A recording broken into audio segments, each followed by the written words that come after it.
क्या हो रहा है यहाँ? तुम्हारा पति नहीं चाहता है कि कीर्ति और ध्रुव की शादी हो।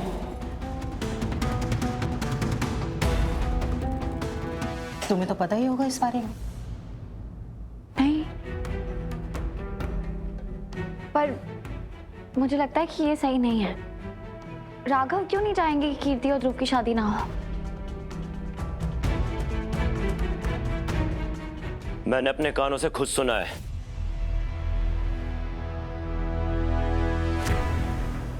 तुम तो चुप ही रहो, तुम्हें कुछ ज्यादा ही समझ में आता है।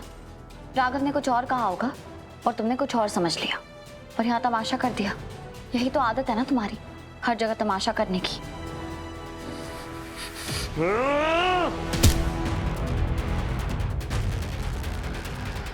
कैसा है विक्रांत?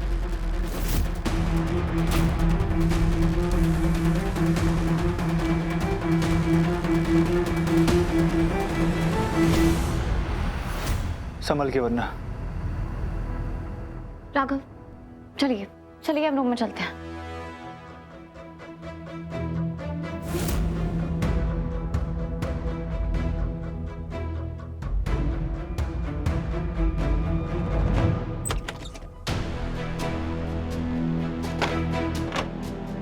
राघव, क्या चल रहा है आपके दिमाग में? आपने ध्रुव को कीर्ति से शादी करने के लिए मना क्यों किया? तुमने सब कुछ सुन लिया था रे, उसके बावजूद तुमने सबके सामने मेरा साथ दिया। ऑफ कोर्स राघव, अब रीत आपका साथ नहीं देगी तो कौन देगा? हम तो पार्टनर्स हैं ना, जिंदगी में, मुसीबत में, खुशी में, दुख में, हर चीज में। अब ये सब छोड़िए और बताइए, आपने ध्रुव को मना क्यों किया कीर्ति से शादी करने के लिए?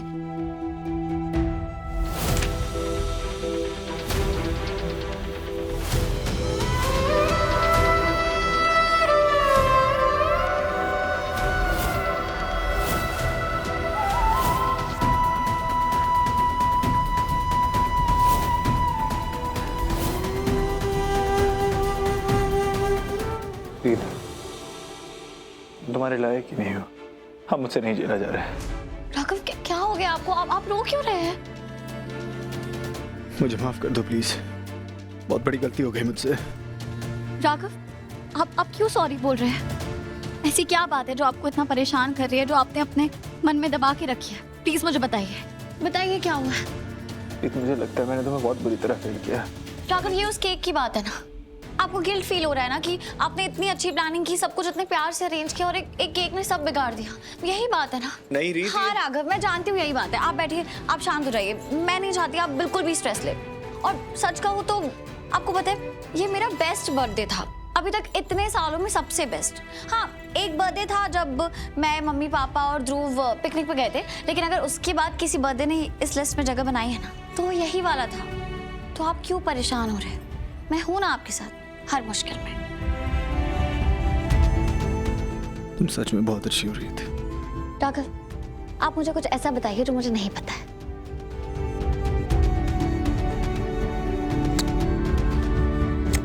मैं आती हूँ।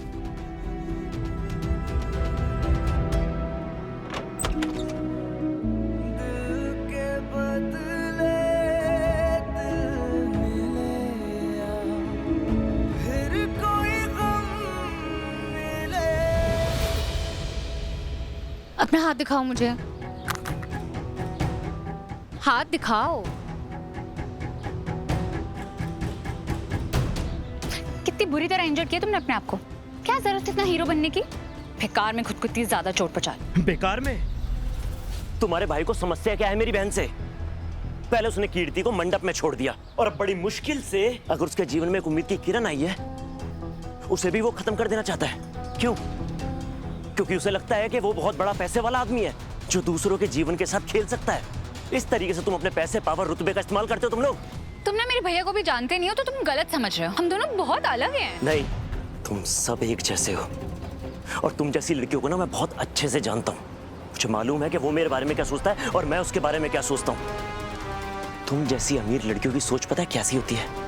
तुम्हें लगता है कि हम गरीब हैं तो हमारी कोई इज्जत ही नहीं है। बहुत सुन लिया मैंने, अब और नहीं, समझी तुम? ओ प्लीज, अगर मुझे ऐसा कुछ सोचना होता ना तो कल जो मैंने तुम्हारे लिए किया वो मैं कभी ना करती। मैंने ना तुम्हारे लिए साड़ी पहनी थी, मैंने आज तक कभी किसी लड़के के लिए ऐसा कुछ नहीं किया, तुम मुझे मत बोलो। तुमने मेरे लिए साड़ी पहनी?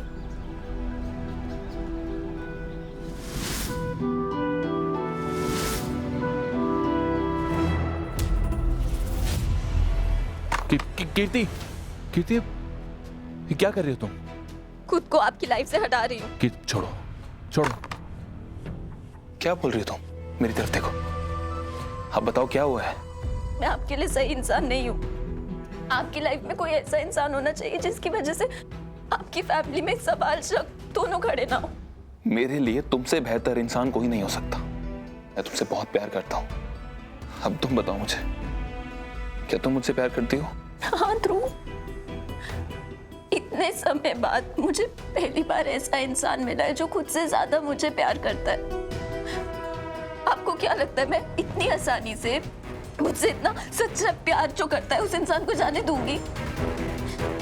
देखिए ध्रुव, ना ही मैं बहुत अमीर खानदान से आती हूँ, ना ही मैं बड़े लोगों में उठती बैठती हूँ, तो मुझ में इतनी समझ नहीं है। लेकिन एक सच्चा और अच्छा इंसान कौन है उसकी परख मुझे अच्छे से है। और मुझे अच्छे से पता है कि आप बहुत अच्छे इंसान हैं ध्रुव। अगर ऐसा है कीर्ति तो मत सुनो दुनिया की बात, बोलने दो जो लोग कहते हैं। पर ये सवाल तो दोबारा भी उठ सकता है ना कि आप सच में तब भी मुझ पे भरोसा करोगे? आप बताइए ना, आप तब भी बोलोगे कि मुझसे अच्छा जीवन साथी आपको कभी नहीं मिलेगा? जो भी हो तो मैं किसी और की उतरत ना। कीर्ति, मुझे उससे कोई लेना देना नहीं। दुनिया चाहे कल को कुछ भी बोले, मैं तुम पे भरोसा करूंगा, सिर्फ तुम पे। थैंक यू सो मच ध्रुव। मैं सच में बहुत डर गई थी, मुझे लगा कि मैं आपको भी खो दूंगी।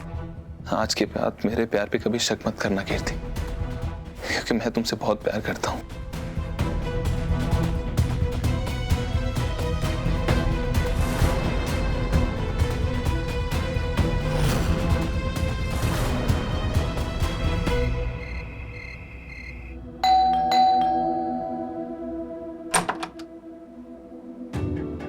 मुझे रीत मैडम से बात करनी है। जी मैं ही रीत हूँ, कहिए। और आपको तो काफ़ी चोट लगी है, एक काम करिए आप अंदर आइए। नहीं मैडम, मैं बाहर ही ठीक हूँ।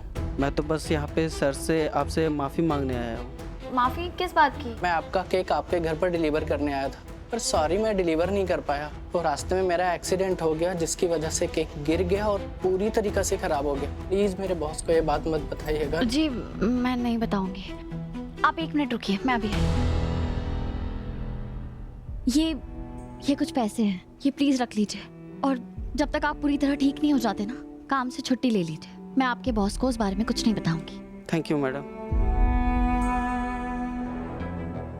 अगर इसने केक डिलीवर नहीं किया तो वो केक किसने भेजा जो मैंने कल कट किया था? मतलब किसी ने जानबूझ के मेरे लिए वो खून वाला केक भेजा था। और शायद हो सकता है कि उसी इंसान ने इसका एक्सीडेंट भी करवाया हो ताकि वो केक बदल सके। क्योंकि अगर एक्सीडेंट गलती से हुआ होता तो मेरे पास दूसरा केक कैसे आता? पर ये सब कर कौन रहा है? कोई तो है जो ये सब को जानबूझ के कर रहा है, पर वो कौन है? कोई इंसान है जिससे मेरी खुशियां बर्दाश्त नहीं हो रही, पर वो कौन है इसका पता मुझे लगाना पड़ेगा।